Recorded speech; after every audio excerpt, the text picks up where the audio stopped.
ñoo ngi ñëw fii tey ci kër professeur Assane Ndiaye pour seet si ko moom mi nga xamante ne moom mooy homme de l'année kon ñoo ngi dem pour gis ko incha allah waxtaan ak moom waaw professeur. waaw. ñoo ngi ziar bu baax. ñu ngi leen di dalal yam. ñu ngi leen di dalal. waaw ñu ngi kontaan lool si ñëw fii. waaw gis nga de. waaw. man de j'aime la nature quoi. waaw. rek reboiser école yu bari bon am na solo voilà lii moom c'est des choses waaw fii mooy makkaan bi moom la gars yi tuddee le temple du savoir. waaw macha allah waaw temple baa ngi nii de. lii moom am na solo moom. am na solo voilà. waaw fii moom c'est le temple du savoir. Élèves, professeurs, enseignants, bon tout le monde vient là voilà fii moom en général gars yi dañuy ñëw fii job voilà. gars yi moom en général dañuy faral di liggéey fii quoi lu bari. ok voilà benn bi des fois dafa tel. voilà. fii moom mooy sama laboratoire. lépp lu ma gagné nag fii laa ko gagné fii parce que fii moom fii la ñuy liggéey quoi. macha allah. voilà fii mooy labo bi quoi. mooy labo baa ngi nii bon on travaille ici. voilà macha allah fii moom fii la ñuy liggéeyee quoi. mooy liggéeyukaay. waaw bëri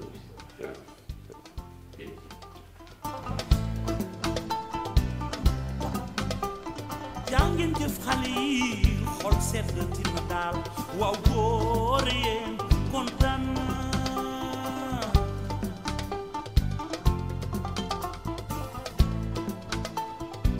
yéen naw yu góor yi naw yu jigéen ñi dama leen bàyyi xel yéen a ngi jéem bëgg a tekki ragal gàcce ba nga def lu ñaaw yéen liggéey di soobu wane na ni bu daan xare di ngeen mësa da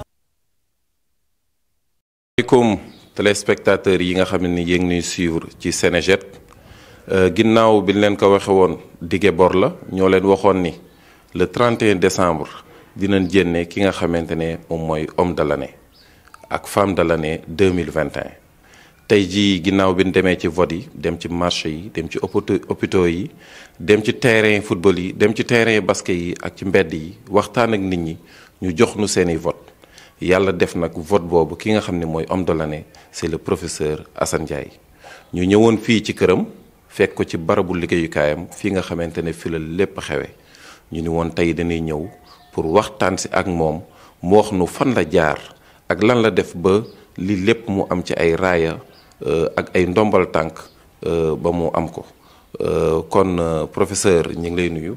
waaw ñu ngi leen di ziare bu baax waa Sénéjet di leen jox seen yëgukaay di leen ñaanal jàmm di ko sàkku ci yéen di rafetlu nag liggéey bu rëy bi nga xam ne moom ngeen salloo di ci am mbégte di wax ne àdduna nii la ndax tas xabaar dafa nekk loo xam ne dañ ko soxla ci àdduna ndax mooy feeñal yu bari kon lii ngeen mëbët tànn ki nga xam ni ci góor moom lañ gën a ràññee ci at mi ak ci jigéen yàlla dogal mu dal ci man loolu mënuma def lu dul am mbégte rek kan mooy professeur Assane Ndiaye loolu de dana naqaree tontu ndax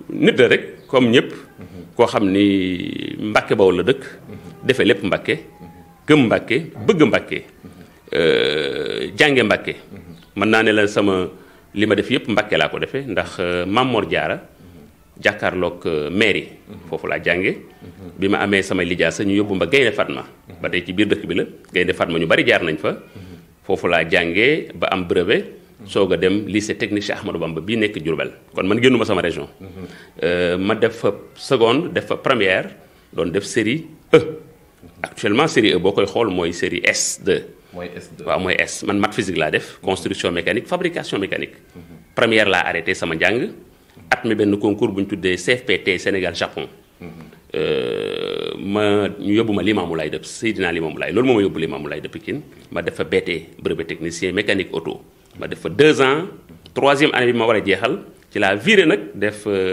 jàdd dem jàngale ji. dem jàngale ji gis nga kon man liñ ma tàggat. ci wàllu xarala la. waaye bi ma demee ba ca cëppaandaw ya damaa daal di jàdd rek dem jàngale ji bi may jàngale jongante laa def.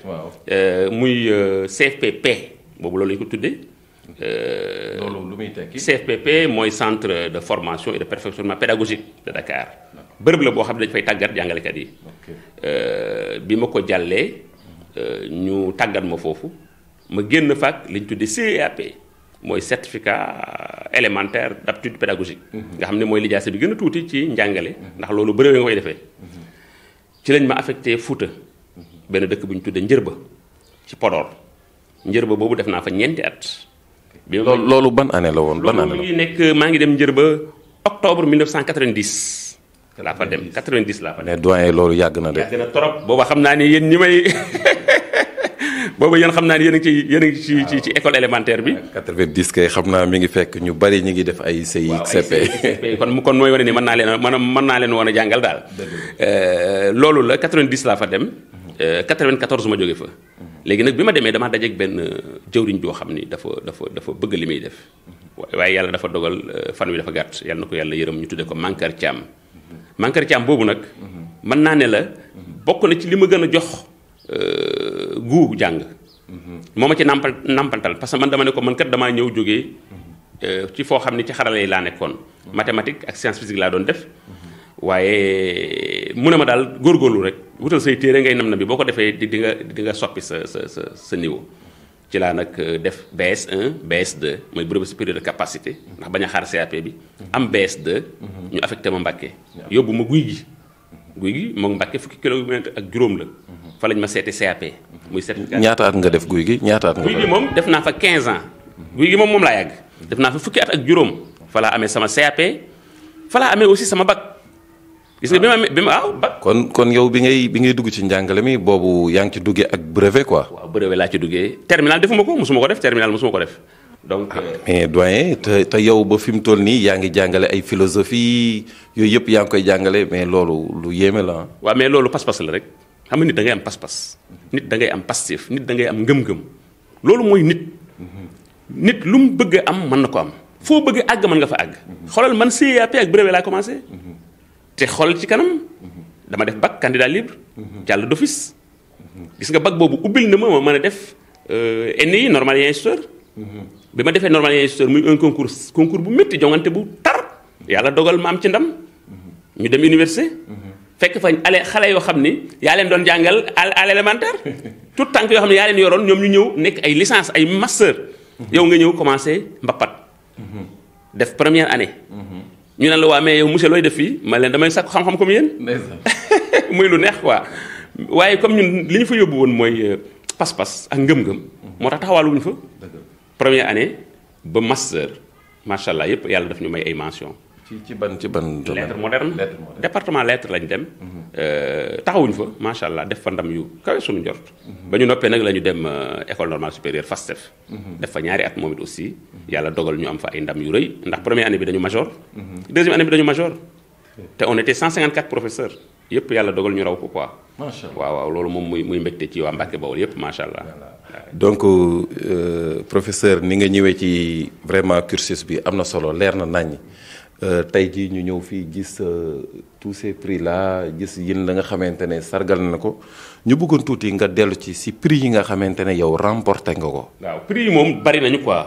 xaw ma ba xam damay jóg. waaw ànd ak waa ji ndax boo xoolee bii prix bii tey jii moom laa njëkk a gagné.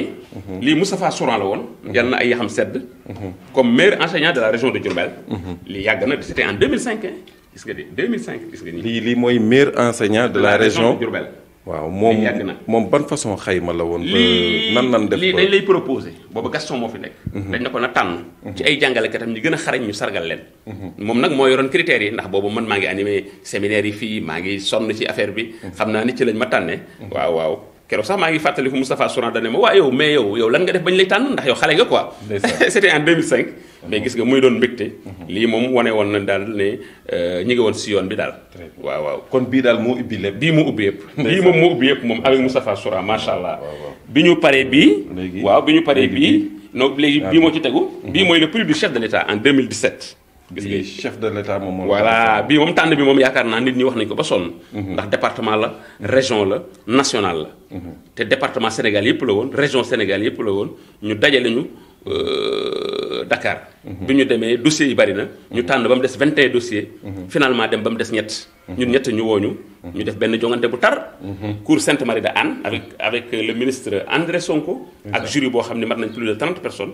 au finish bi ñuy ci cappaandaw ja la ñu tànn doomu Mbàkke bi. jox ko raaye bi njëkk muy le prix du chef de l'État moo nekk nii. macha allah léegi ban moo ci teg. waaw bi ñu jógee ci bii. léegi nag ci la ma Sénégal ne dafa bëgg ma teewal ko ci àdduna bi. teew ci àdduna boobu nag moo ñu jural lii. waaw lii mooy Global Teacher Prize. Global Teacher Prize bi matoon nañ fanweeri junni nit. ñu war cee tànn juróom fukk. léegi nag ci la ñu liggéey bu mucc ayib. liggéey boo xam ni liggéey bu tar la ndax laaj yi du yomb. ci la ñu góorgóorlu fanweeri junni nit yooyu ñu bokk ci juróom fukk yi. mooy li tey Global Teacher Prize Sénégal nekk sur le toit du monde. waaw lii moom. léegi loolu li mu ñu jural aussi mooy le titre d'ambassadeur. waaw xam nga tubaab bi ñoom dañoo gëm xam-xam. léegi nag dañuy naan la mën ngaa wax ci sunu tur ci wàllu xam-xam fu ñu ci éducation fépp fu ñu wootee éducation sañ ngaa dem wax ca jëf ca ndax jox nañ la titre bi moo waral ñu jox ma lijaasa bi gis nga mooy war kii teacher voilà kon ñun bokk nañ ci benn communauté benn kuréel gu mag boo xam ni tey macha allah maa ngi liggéey ak ñoom ba tey ndax bu ñu amlee lu ñu xewlee wala lu ñuy laaj dañ may laaj ma joxe ci sama xalaat. waaw te man doomu Mbàkke laa te gis nga maa ngi liggéey ak ñi nga xam ne ñi ngi nekk bitim réew macha allah ci wàllu njàng ak njàngale kon lii moom mbégte la xéewal la. waaw lii moom yéen a ko feeñal ndax lii moom.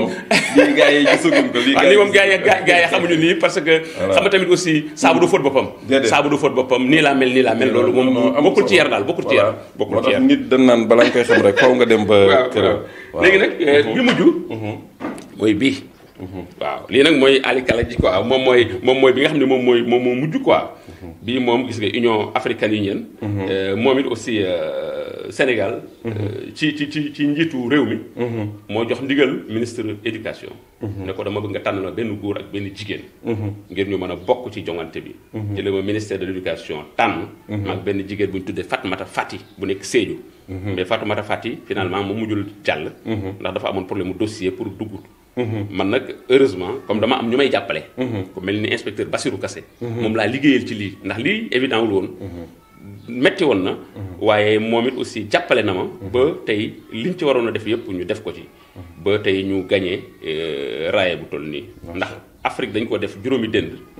dënd bu nekk kenn fay génn comme mbër. léegi nag juróomi mbër yooyu dañuy daal di nekk ku nekk mbërum Afrique. ba pare nekk mbër fañu dëkk. d'accord waaw Addis Abeba la woon le 30 novembre waaw. ñu lay gis yaag président. waaw lii grand prix du chef de l'État la woon lii grand prix du chef de l'État la woon. fii dafay naan mu ne ma Assane tu es brave mu ne ma jàmbaar nga. loolu la ma wax mu ne ma jàmbaar dëgg nga. mu ne ma jàmbaar dëgg nga. voilà mooy lii tey jii. maa ngi moom fii loolu la ma wax quoi ne ma tu es brave. ñu solal la robe bi voilà ñu solal ma toge bi li lañ tuddee toge. mooy wan na leen di la sargal. waaw gis nga mooy toge. mais macha allah lii moom su ma koy xoolaat sama yaram bi dafay daw. et puis des fois damay toog man dong di tuur ay xéewal. dafa rëy. lii dafa rëy. waaw surtout Mbàkke man moo tax may tuur ay xéewal ndax sunu gox. ndeysaan dañoo yaakaaroon ni rek ci xasida yi ak ci alxuraan ji rek la ñu aay. loolu moom ñoo ci toog. sunu yëf la. waaye tamit beneen wàll bi tamit taxaw nañ ci. waaw taxaw nañ ci te lii wane na ko ak yeneen doomu Mbàkke yoo xam ni. ñu ngi ci diaspora bi ñu ngi fu nekk te yàlla may na leen xam-xam. kon Mbàkke macha allah am na lu ko yàlla defal. dafa mel ni waa Mbàkke tamit bàyyiwul mu sedd. bàyyiwul mu sedd xoolal Mbàkke lu ne def nañ ko gis nga. lii nga gis fii yëpp gis nga yi ay diplôme de reconnaissance. dafa mel ni diplôme de reconnaissance. waaw gis nga même arbitre yi sax. lii arbitre yi ñoom ñoo la. ñoo ma defal lii ñoom Ablaye Faye arbitre yi la gis nga ñoom Khadim Bamba Sarr. waaw ñoom la mouvement fondation Servir Baol. waaw gis nga lii sama waa koñ la. lii sama waa koñ la. AJSC. voilà gis nga même yii sax noonu la quoi. même yii noonu la. même yii noonu la waa Azar bu ndaam gis nga ñoom ñoo ma jox yii. voilà parce que chaque fois damay liggéey ak ñoom. ci ay conférences yooyu. lii nag moom. symbole état bi la quoi. mën naa ko génne grand prix du chef de l'état la. ba tey ci la bokk gis nga. symbole état la beneen baa ngi nii. voilà yii. di créé en mai bi gis nga ba tey moom moo nekk nii gis nga. yëpp bokk na ci yu ñu jox. yoo xam ne ay mandarga la pour wane ni daal. voilà. lii yëpp ay mandarga la. voilà macha allah. lii moom waaw leer na. ay boo gisee crée bi rek. di nga xam ne jàngalekat la. waaw di nga xam ne jàngalekat la. waaw gis nga même bi tamit gis nga xoolal. waaw loxo baa ngi dañ ci def crée bi daal. ñoom waaw wane ni seen lépp noonu la seen lépp noonu la. waaw macha allah moo tax sant yàlla. waaw ma gis livre yéene. ma gis ay livre fee. waaw gis nga yi ay encyclopédie d'abord ñoo nekk ci suuf. gis nga yëpp ay encyclopédie la. mooy yi nga gis nii su ma dindee tey jii lii ay téere la. ay téere la yoo xam ne tey boo ci génne rek téere yu rëy la yoo xam ni xam-xam il faut nga nangoo gëstu. mais yii yëpp liir nga ko nii. waaye lii xam nga yii mënoo liir yëpp waaye da ngay def boo waree gëstu ci dara. ok da ngay dem ci téere yi. xool ko fa. ok daal di mën a am lu leer. yëpp ay encyclopédie la ay téere la yoo xam ne. yii yëpp da nga ko jënd sa xaalis. voilà yii dañ ma ko may yii dama ko jënd kii sama benn goro. moom ma ko may. moom gaañu na yàlla ko yàlla yërëm. moo tax kon sama mag. moom mu jox yi ndax xam na ni man damay dund xam-xam. te moom mag la. soxlaatu ko mu jox ma yi. am na yoo xam ne moom maa ko jënd. yu ci bari nag yenn nit ci des yëpp man maa leen jënd quoi. damay jënd. gis nga yi presque xoolal foo ubbi. moom ngay gis soo xoolee tey par exemple yii. collection la woon maa ko jënd. yii maa ko jënd presque ak yi ma àndal yëpp. gis nga Assane yaay pédagogie. gis nga lépp ci xam-xam. waaw yëpp maa ko jënd. lii moo tax nag yan ma su ma masaan di wax ci pédagogie gars yi di wax gongo parce que damaa gëstu. waaw parce que yëpp voilà ay yëpp moom da ngay gëstu téere bu ne yor naa ko de. waaw loolu bari naa de macha allah. loolu nan naan xam-xam xaw ma bokk ci. gis nga de fu ma dindee lijaase yi ma teg fii. waaw yëpp ay livre la. ay livre la ay. voilà ay livre la gis ko noonu. voilà livre la yoo xam ni vraiment daf lay jàppale quoi. ok ay livre ay données mi ngi fi. bu ñu demee fële tamit. roman yi waaw fii moom. fii moom mooy sunu domaine quoi. lii moom c'est la littérature pure et dure. ndax boo xoolee Nicolas Borgia ngi nii. Victor Hugo. Cavalier Alsadu Pierre Mac-Orlan. gis nga de Vendredi ou les limbes du Pacifique bu Michel Tournier. macha allah non du jeex. man ak imaginaire bu Molière. yëpp ci kaw ba ci suuf waaw ci kaw ba ci suuf gis nga. ay Montaigne. comme man j'ai fait la te doyen professeur yi yëpp liir nga leen. damay lire waaw yi moom liir naa leen. parce que lii moom mënoo nekk lettre moderne te dama liir lii. fii moom yoo fi teg dama ko liir. waaw yii yëpp dama leen liir. fii moom damay liir quoi. ok fii moom da ngay liir quoi. da ngay liir. kii benn boy moom ma ko jox fan yi Mamoun Diop. moom moo ko bind. waaw Enfer dans un paradis pourtant il est de Mbacké. waaw gis nga tey jii nii fi mu ne nii am naa benn livre bu ma malheureusement mi ngi ci biir. xam naa ni peut-être mi ngi ci biir nekk bi. waaw comme ça boo war a kii waaw ma indi ko voilà. même ba ci lan bi sax même bu ngeen ñëwee sax boo xoolee gis nga su may tëdd ay livre lay tëdd gis nga. yëpp ay gis nga ay livre gis nga ay téere. yëpp ay téere lay tëddal l'éducation au Sénégal may sa jaxate. moom it mooy kàngam ci njàng ak njàngale. gis nga copie yaa ngi nii man li lay dund quoi. lii da nga ci doon liggéey. waaw lii dama ci doon liggéey sànq. ay copie la gis nga. les cantiques de l'aube. lii kan moo ko bind. lii benn xale bu ñuy tuddee Ahmadou Makhtar Mbacké. moom moo ko bind. xale boo xam ne 18 ans la am. léegi brevet lay soog a am macha allah. te fi mu ne nii tey la ñuy def dédicace yi. ci laa doon liggéey nii quoi. si nga doon liggéey ci laa doon liggéey nii gis nga les cantiques de l'aube. macha allah macha allah donc muy yoo xam ni. yu am solo la. lu am solo la. ci parce que lii tamit aussi sama syndicat moo ma ko joxoon à l'époque. syndicat UDEN. UDEN waa gis nga ñoo ma ko joxoon. bii c'est le préfet. bii c'est le préfet. Sëñ Abdou Khadre. waaw sëñ Abdou Khadre ndax mooy sama wasil. ndeysaan yi moom dafa am lu ñu seq lu mag loo xam ni. macha allah wax naa ko waxaat ko ba may def 12 ans. daf ma ñaanal. waaw ndax dama doon def entrée en sixième dem fa. mu ñaanal ma. ma am entrée en sixième. delluwaat fa kóllëre. comme sama waa kër déndé lañ bokk. mu ne ma léegi nag noo ko gisee ma ne ko dama bëgg a jébbalu ci yow. te ba may moom sëñ Abdou Khadre moom ci boppam. waaw moom ci boppam te ba may jub ci buntu kër gi la sama xel dem ci loolu ma ne ko damay jébbalu ci yow mu ne ma ñëwal.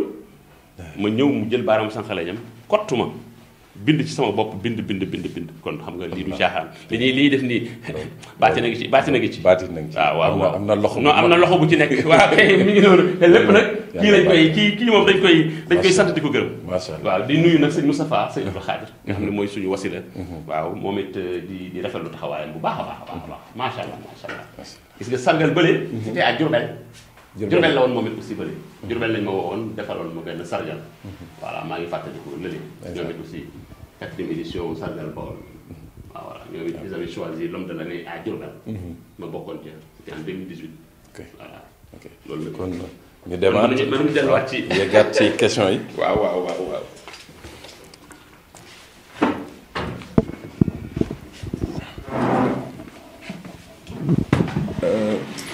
léegi professeur ñu bëggoon a xam yan activité sur le plan social. nga defagum ngay def instant bi nii. waaw fi mu ne nii sur le plan social dañu taxawal benn kuréel gu ñu tuddee Mbàkke ca kanam. mooy Mbàkke ca kanam. Mbàkke ca kanam di ci roy Touba ca kanam ndax lu baax boo ko gisee da nga koy roy. waaw association la nag comme ñëpp rek. comme ëtt taxawu Mbàkke comme jokkoo taxawu Mbàkke association la kuréel la boo xam ne dañu jóg rek ngir fexe suqali Mbàkke léegi nag am ñeenti bunt muy ci wàllu santé ci wàllu environnement ci wàllu éducation ak ci wàllu culture. léegi nag culture bi nag lañu gën a fës. ndax culture bi ci jumaa yi Maam Borom Sam ji la ñu ne. mooy jumaa yi Mbàkke gi sëñ Abdou Mbàkke yàlla buur moo ñu joxoñoon dañu jàppale leen ma ci jumaa ji. comme moom def na ci li ci war. bëggoon ko gunge. ci lañ ñëw gunge ko. ba ni mu wàcce liggéey yàlla na ay xam sedd guy. muy ku baax moo xam ni tey li mu defal Mbàkke xamuñu ko. ndax jumaa yu Mbàkke Xewar ji bu paree. dina soppi xarkanamu dëkk bi. dina taaral dëkk bi. jumaa yu Touba ni mu mel ci Touba. jumaa yu Mbàkke Xewar noonu lay mel ci Mbàkke. ndax ku wax Serigne Touba wax Maam Mor Jaara. kenn lañ di kenn mën a taxale. te Serigne Touba fii la feeñee jamono. kon jaadu nañu am jumaa ju mel nii. léegi nag ñun Mbàkke ci kanam fa lu ñu ñëw. fas yéene jooyal suñu liggéey jëm foofu di ko jàppale ci lépp rek. indi nañ fa ciment indi nañ fa fer. ñu ngi leen di jàppale daal ñu ngi leen di jàppale. ba fi mu ne sooroor yi génn na ñu ngi raax. léegi ñu toll ci monté gris yi. et puis macha allah léegi tey mu pare soobee yàlla. ginnaaw loolu tamit Mbàkke ci kanam. amoon nañ ay partenaires yu ñu mayoon ay blouse. blouse yoo xam ne yaakaar naa dispensaires yi fi nekk yëpp daj na. jox nañ gaawaan jox nañ jakalak jox nañ croix rouge jox nañ jàmm gën. dem nañ ba Mbusoobe. dem nañ ba Kayel. dem nañ ba Daar Rahman. dem nañ ba Dala dem nañ ba Déndey. joxe nañ ay blouse personnel bi. ndax loolu dañu ko joxoon ñu ne nañ ko jàllalee. bi ñu tollee ci mbas mi tamit am nañ ay masques yoo xam ni def nañ ko ñaari yoon. yóbbu ci daara yi. muy lycée Mbàkke de collège yi. ba pare tamit dem ci dëkk bi jox ci garage yi ay masques. jënd ay produits détergents yóbbu ko ci daara yi. loolu yëpp bokk na ci liggéeyu Mbàkke ci kanam. waa Revas aussi. benn partenaire mayoon nañu ay tenue yi nga xam ne moom la mécaniciens yi di sol. ñoom it aussi joxoon nañ leen ko ci ay jamono. ñu ngi xaar sax yeneen yoo xam ni ñu ngi war a jógee bitim réew. pour dëkk bi incha allah te bu ñëwee dañ ko jox ñi nga xam ne ñoo ko yeyoo. très bien donc professeur aussi ñu gis ni. bari na fi ay jàngalekat yoo xamante ne ci département bi ci région bi yaa leen formé leen ba tey ñu def ñenn ñi def seeni examen professionnel mais aussi ba ci njàngale mi tey jii. professeur est-ce que mën nga nu wax yan formation au niveau local yow moom nga defagum mais aussi bu dee am na ci biti réew mi wala au niveau national yan formation nga defagum ñoo xam. bëri na macha allah bëri na bu dee Mbàkke la moom. brevet damay encadré bac damay encadré loolu ndongo yi la. bu dee jàngalekat yi. CAP damay encadré CAP damay encadré. concours yi aussi comme ay ENA damay encadré. comme aussi école nationale des travailleurs spécialisés damay encadré ak concours yu bëri bu ko gars yi def dañuy ñëw fii ñu bokk liggéey crème bi fi mu ne suba rek maa ngi war a jël ñoo xam ne dañuy war a bindi maa ngi encadré su fekkee tamit aussi ci bitim ci biir réew mi la def naa fi Casamance ay yoon Simbani Brassou 2 fois Simbani daje fa ak autorité yëpp def fa ay conférence yu mucc ayib dem naa Diouloulou dem naa Séléti dem naa également aussi Kudjube def fa tamit ay waxtaan ay conférence dem naa Fouta dem naa Diourbel presque dem naa ci région yu bëri Parcelles Assainies sax dem naa fa daaw maag professeur Songe Diouf dem naa Parcelles Assainies voilà dem naa Parcelles Assainies ci avec Songe Diouf def fa tamit lu mel noonu waxtaan yu mel noonu daal ndax dañ may woo ci ay bërëb may def ay waxtaan yoo xam ne dafay dimbale ndongo yi day dimbale jàngalekat yi loolu moom li ma ci def bari na émission rajo yi gis nga ci laa nekk maag tuuti sëy ajaratu def nañ presque 10 ans de rajo Sud FM la grande émission les cerveaux du Baol loolu def nañ ko fi mu ne maa ngi Salam FM aussi avec Mam Moussa Ka parfois au niveau des radios locales aussi ñu invité ma ci ay émission yu mel noonu yoo xam ni ci njàng ak njàngale la bu dee aussi wàllu innovation pédagogique taxawal nañ en 2002 li ñu tuddee le gouvernement scolaire lu am solo ngi noonu fi mu ne gouvernement scolaire ministre bi jël na ko jël décret ñu dugal ko ci école yëpp te mën nañ ne fii la juddoo Yatma loolu fii la jógee fii la juddoo ndax boobu dama bokkoon benn projet bu ñuy wax JOG jeunes filles et femmes orientées à gérer l'avenir du Sénégal ñu wax ñu nañ xalaat ci nu ñuy def ba xale yi mën a bokk ci njàng mi mën cee gis seen bopp ba tout ce qui est liñ diñ tuddee ay droits humains ay démocratie ay paix ñu mën koo moom man cee toog mu doon loo xam ne bu mu yem ci ay wax nañ ko jëfe léegi nag wut leen kuréel yoo xam ne tey bu ngeen ko defee loolu da ngeen ko ci mën a am man ci laa xalaat gouvernement scolaire bi fi mu ne dem na ba ñëpp jël nañ ko ba mi ngi dox ci réew mi ndax gouvernement scolaire bu fekkee ni nga ko waxee ñun defee nañ ko noonu kon am na lu bari loo xam ni xale bi dana ko xam ndax lépp luñ tuddee les notions de citoyenneté ay voter ay gëm sa réew ay bëgg sa réew ay bëgg jàmm loolu yëpp dañ leen ciy mooñaale ba nga xam ne bu ñu màggee waruñu am benn jafe-jafe. macha allah loolu am na solo kon tey professeur bu ñëwee fii duñ fi ñëw ba jóge fii te amul question boo xam ni dafa jaaxal ñu bari ci njàngale mi dañu gis chaque année dafa am ay livres yuy génn façon njàngalin bu bees lu yoo xam ni daal ba léegi am na ci parents yoo xam ni xaw na leen a jaxase comprendre ñu bëggoon a xam ak buñ comparé xale yi léegi yi nii ak ñu njëkk ñi nga xamante ne daanaka CF rek buñ ko daan am dañ daan làkk tubaab yu jub ta leer par contre léegi da ngay gis booy dem ba université wala élèves yi bu ñuy làkk da ngay tiit da ngay jàpp da nga naan lii nu mën a nekkee lan moo war a waral loolu sa xalaat yow. xam nga li waral loolu mooy dañoo bàyyi téere lañ bàyyi man bind naa lu bari évoqué wuñ ko sax. bind naa ay brochures yu bare. yan ak comme le miroir à l'épreuve de la dissertation littéraire bind naa aussi le miroir adapté au curriculum bind naa aussi ay poèmes yu bare sans compter les articles sur l'éducation su ngeen duggante sama page Facebook da ngeen fa gis lu bare ay réflexions yu ma bind lu bare dama bind ba chaque fois bu ma xalaatee ci njàng ak njàngale damay jël sama xalima capp ko ci sama daa bind. léegi nag su ma bindee damay wane li may mën ko mën a wane nag mooy jaare ko ci réseaux sociaux yi. moo tax bind naa lu bari macha allah. téere yooyu nag. nga xam ni moom la ñuy bind. borom xam-xam yi di ko bind. xale yi dañ ko war di jàng. waaye boo jàngul téere mais mënoo làkk. doo mën a làkk tubaab du doon anglais du doon dara. ndax gis nga Platon dafa wax ne la lecture est la source du savoir. La lecture est à l'esprit ce que la nourriture est au corps. bu fekkee ni doo nafar. bu fekkee ni doo nab na bi ci téere yi. mënoo am xam-xam. Serigne Touba loolu la ko wax boo jëlee Serigne Touba kun kaati man boo jëlee naxju. da ko cee wax mu leer nee na kuy jàng da ngay nafar. nafar mooy lan téere laay jël. téere mooy jàng. ndax xam-xam ñi ngi ko dëxëñ ci téere. bu fekkee nag nit ñi nangu ñoo jël téere topp réseaux sociaux yi. ndax àdduna bi dafa mel ni basang. te ñun li ñu soxal ci réseaux sociaux yi. du li ñuy may xam-xam. li ñu ci soxal mooy ay li ñu tuddee buzz. waaw ak photo wu wone xool li diw def. ñun loolu la ñuy xëy ci la ñuy gont. te loolu amulul njëriñ askan bi. kon daal xale yi léegi danoo amatul jotu lire ay livre quoi. moo tax nag maa ngi sant bu baax di gërëm le maire de la commune ci tabax bu bees bee ñu tabax. nga xam ni bibliothèque da ciy am. gis nga mënoo nekk dans une commune. wala nekk ci bërëb. te amul fu li ñuy demee di sàkku xam-xam. xoolal daaray kaamil. daaray kaamil la fa nekk ci téere.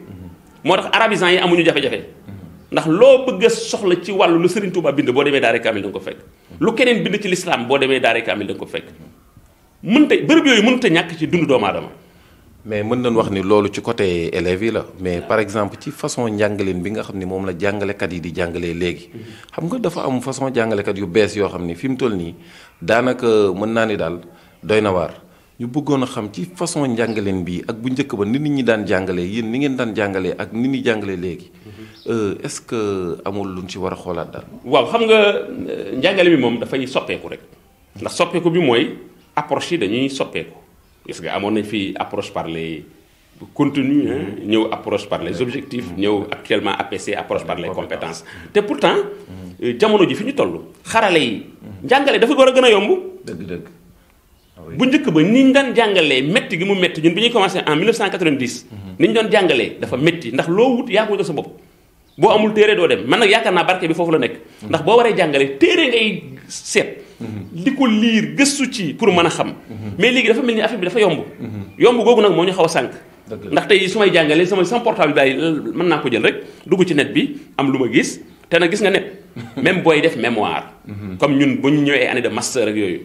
soo waree bind. webographie dañu naan la kontul saxul. webographie mooy lu ma jëlee ci net bi saxul. ndax net bi kenn mënta tere kenn. yaat ma bu la neexee nga dugg Thierno bu ko neexee mu dugg. Pape Cheikh Fall bu ko neexee mu dugg. man bu ma neexee mu dugg. lu ma neex ma def fa. mais loolu mën naa bañ a wér de. xam nga lu wér. téere. ñun tamit jàngalekat dañoo bàyyi téere yaat ma. ñun dañoo bàyyi téere. téere bu ñu ko bàyyee xam-xam day naax saay te jàngalekat yi tamit tàggat gi ci war tamit ñu ci bari amuñu ko xam nga jàngalekat dañ ko war a tàggat nag te tàggat bi tamit dafa war a wéy di sax loolu ñu tëdd cellule d'animation pédagogique man maa ngi fàttaliku maa ngi ñoom Pape Cheikh Fall ba ñuy nekk côté Dendey Guy gi Njolofeen Daaru Nayim ak doyen Kassé ak ñoom Sidi Koumé ay ñoom Nek Fay non mais jamono yooyu cellule yoo xam ni dañuy xëy suba ba 6 heures ñuy soog a añ cellule yoo xam ne daanaka da ngay bëgg a sumi sa simis xeex waaw ndax sa xam-xam da nga koy naw ba nga xam ne bëggoo ko la weddi. waaw ndax ku nekk da ngay jàpp fi nga jàpp rek. ni lii noonu ndax ku nekk da nga ko daan xiif yàkkamti def say gëstu góox taxaw war koo sotti. xam nga motivation yooyu pas-pas boobu moo xaw a dem ndax jàngalekat yi tamit dañoo xaw a mel ni lu découragé. ndax tamit aussi nguur war na la mën a jàppale ci benn boor. ndax xam nga tamit boo ñëwee war a avancé woo nga war a jot lii jotoo ko. daanaka dalay tayelloo. ba tax na sax gëstu yeeg rey sa bopp boobu nga ciy def doo ko ci def. kon mbir mi dafa yaatu. jàngalekat bi li ko topp moo xaw a rëy. ba tax na bu ñu ko doon càmbar duñ fi jógee. léegi yow si sa carrière enseignant am na si loo xamante ne doo ko fàtte mukk loo xam ni peut-être lu la marqué la wala loo xamante ne vraiment yow doo ko fàtte daal. waaw xam nga li ma ci gën a jàpp mooy bi may def sama CAP. loolu ban année la woon. 1990. ñu yóbbu ma école Diamaguène à Dakar. sëñ Abdou Khadir mais wàcc liggéey. waaw ñu war koo ñaanal vendredi. jeudi bi ma ñëw tàggu sama directeur ne ko dama bëgg dem Touba ndax sama sëriñ ma wàcc liggéey. mu ne ma Assane soo demee inspecteur dafa mel ni ñu ngi côté Tëngéej de. tey Diamaguène ak Tëngéej. sorewul de te comme pool d'inspecteur lay mën naa laa bàyyi gars yi ñëw su boobaa da nga tooñ de te yaakaar naa kii tax ngay daw. bëggul tooñ de. parce que bi ma waxee loolu sama yaram mi summeeku. ma xam ne sëriñ Abdou Khadir bëggul tooñ. ma ne ko kon bàyyi naa. ajjuma jot. ma tëj sama classe ndax école bi ma nekkoon moo groupe national bi ñoo dend. nit ñi di dem Touba ma ne lii mënuma ko supporter ma tëj sama classe 8h moins 5 ma tëj buntu classe bi. man daal ay 8h00 bi ma jëlee craie bi teg ci tableau bi pour bind date. lañ fëgg këng-këng. ma ñëw ubbi. yem ci benn inspecteur bu tudd Michel Ndiaye. mu ne ma c'est Assane Ndiaye ma ne ko oui mu ne ma c'est l'inspecteur Michel Ndiaye. ma ne ko Michel oui enchanté Michel. mu ne ma dama ñëw pour seet le CAP. ma ne ko ah bon mu ne ma waaw. ma daw dem ci directeur bi pour jëli ay chaise mu ne ma Assane lan la ma ne ko gars yi ñëw nañ mais dafa dar gémmiñ gi dama leer gis nga li ma la waxoon. ay boo demoon tey. xoolal leçon yi 3 leçons la CAP su ma nee tag def 10 minutes ñu ne ma sawa. xoolal rapidement moins de presque mën naa ne la moins d'une heure ma def sama CAP. Michel Ndiaye ne ma wala ma sa directeur gis nga bi ma demee di woo mon doyen. dafa ne ma yàq nga sa examen ndax xamoon naa ni doo mën a concentré wu ndax sa sëriñ bi wàcc liggéey. loolu moo nekk sa xel. mu ñëw Michel Ndiaye ne ko du ma délibéré. ne ko bi ma commencé léegi.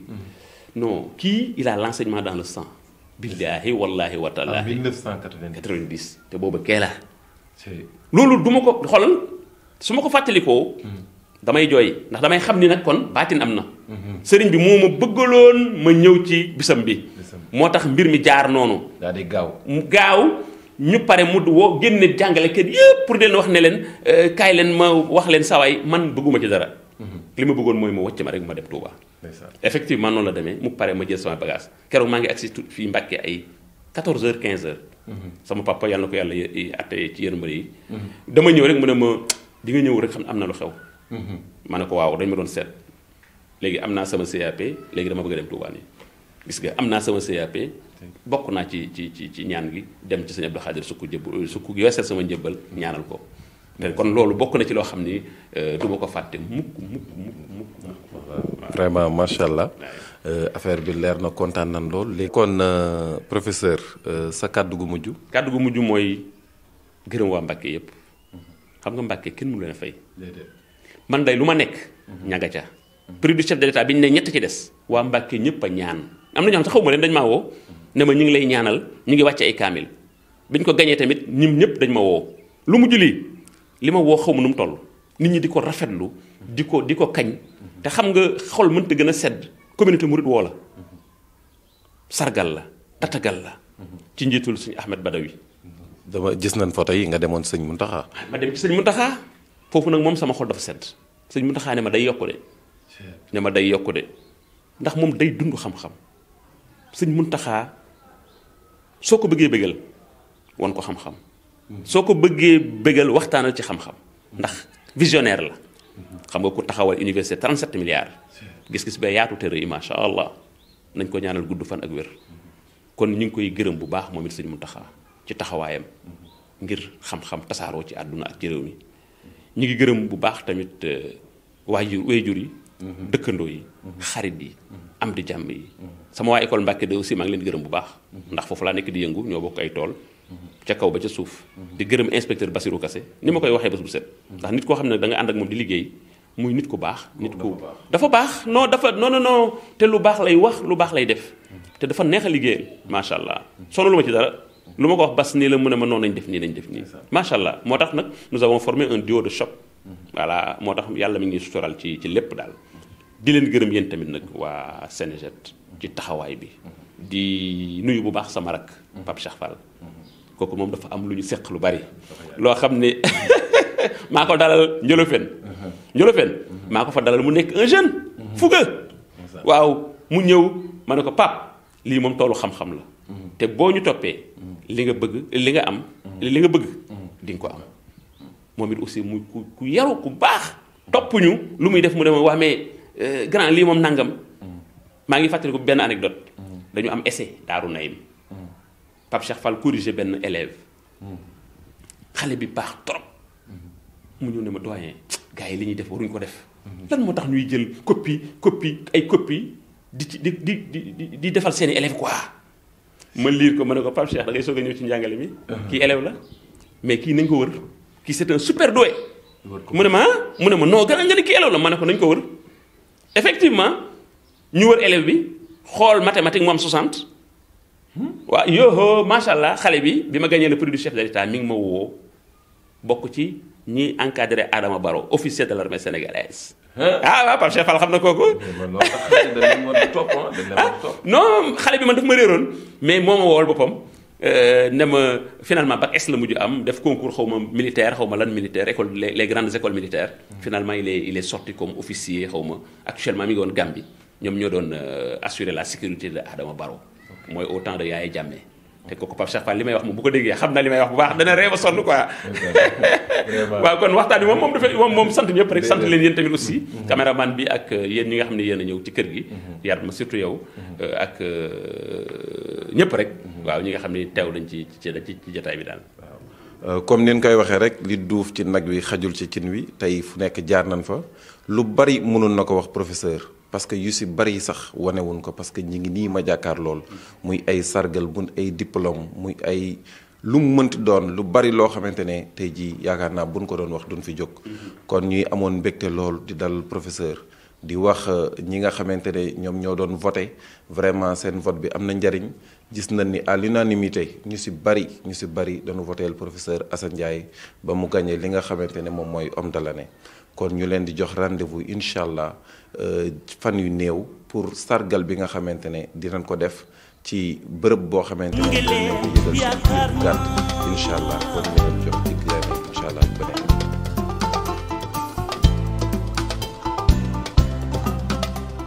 bul xàtti bul nelaw bul toog di dëndeefal jógal liggéey jóg jot na.